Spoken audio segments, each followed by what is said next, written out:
ఆలోచనలతో సోషల్ మీడియాలో తనకంటూ ప్రత్యేకమైన స్థానం సంపాదించుకున్న సైరా మీడియా ప్రేక్షకులకు మొదటి వార్షికోత్సవ మరియు వసంత పంచమి శుభాకాంక్షలు. ఇట్లు జోగిపేట మున్సిపల్ 17వ వార్డు కౌన్సిలర్ ఆకుల సత్యనారాయణ చిట్టిబాబు.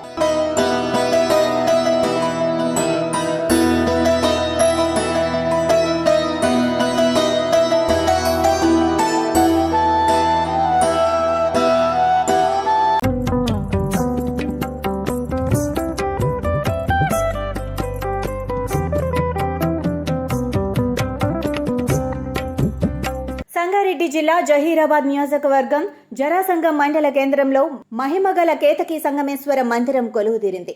ఈ దేవస్థానం దక్షిణ కాశీగా ప్రసిద్ధి చెందింది. ఈ దేవస్థానం జహీరాబాద్ నుండి 18 కిలోమీటర్ల దూరంలో ఉంది. శ్రీ కేతకి సంగమేశ్వర స్వామి వారి చరిత్ర స్కంద పురాణం 11వ అధ్యాయంలో విశేషాలు పురాణంలో చెప్పబడి ఉన్నాయి. బ్రహ్మ సృష్టి కార్యం పూర్తి చేసిన పిదప వన ప్రాంతమున పరమేశ్వరునికై ధ్యానింపగా బాణలింగాకారుడైన శివుడు ప్రత్యక్షమై బ్రహ్మనే స్థాపించి కమండలంలోని జలముచే అభిషేకించబడిన బ్రహ్మదేవుని కోరికనే ఈ కేతికి వన ప్రదేశంలో శాశ్వతంగా భక్తులచే పూజలందుకొనుచు ఉండగలవని వరము గ్రహించెను. కేతకి అను అప్సర శాప విమోచనము కేతకి వనంగా వెలసి బాణాలింగాకారుడగు పరమశివుడు కేతకి పుష్పములచే నర్చించబడుచుండెను. కేతకి పుష్పములచే అర్చించుటచే కేతరి సంగమేశ్వరుడుగా స్థిరాస్థానం ఏర్పడినది. పూర్వం ఈ స్థలము మహాపురుషులు యజ్ఞం చేసినట్లుగా ఆర్యోక్తి ఉంది. కృతయుగమున సూర్యవంశపు రాజు శ్రీ కుపేంద్ర భూపాలుడు భయంకరమైన చర్మవ్యాధి రోగపీడితుడై దేశమంతటా పవిత్ర పుణ్యక్షేత్రాలు దర్శించినప్పటికీ ఏమాత్రం లాభం లేకపోయింది. చివరికి ఒక్కరోజు కేతకి వనమునకు వేట మార్గమున వచ్చి ఒక లేడీని చూసి తరుముతూ ఈ ప్రదేశమునకు వచ్చాడు. ఇంతలో రాజుగారికి దాహం వేసి నీటికి వెదుగుతూ ఉండగా జరగుండం కనబడింది. రాజుగారు ఆ గుండంలోని నీరు త్రాగి కొంతసేపు సేద తీరి తిరిగి ఇంటి ముఖం పట్టారు. ఇంటికి వెళ్లగానే రాజుగారి భార్య చంద్రకళ ఏమి మీ చర్మరోగం పోయిందని ప్రశ్నించింది. రాజుగారు తన వేట వృత్తాంతమును చెప్పాడు. అటుపిమ్మట రాజు అచట బాణలింగారూపుడగు శివుని నర్చించి ఆలయం వద్ద గుండం నిర్మాణం గావించాను. ఈ గుండమునకు అమృత గుండం అనే పేరు వచ్చింది.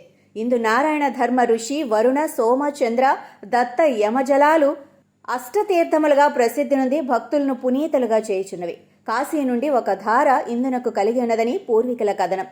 దేశంలో ఎచ్చటా లేని ప్రత్యేకత ఈ అమృతగుండం కలిగి ఉన్నదని స్కంద పురాణంలో చెప్పబడింది. ఇచ్చట భక్తులు స్నానము చేయటేగాక గుండము ఖాళీ చేయించి అందలి ఋషి తీర్థమునందు పంచభక్ష పరమాన్నములతో నైవేద్యమిడిన అట్టి నైవేద్యం తిరిగి వెనక్కి రాకుండా దిరిలోకి వెళ్లిపోయి కొన్ని గంటలకే మళ్లీ గుండం పూర్తిగా నిండిపోతుంది.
संगमेश्वर महाराज की जय।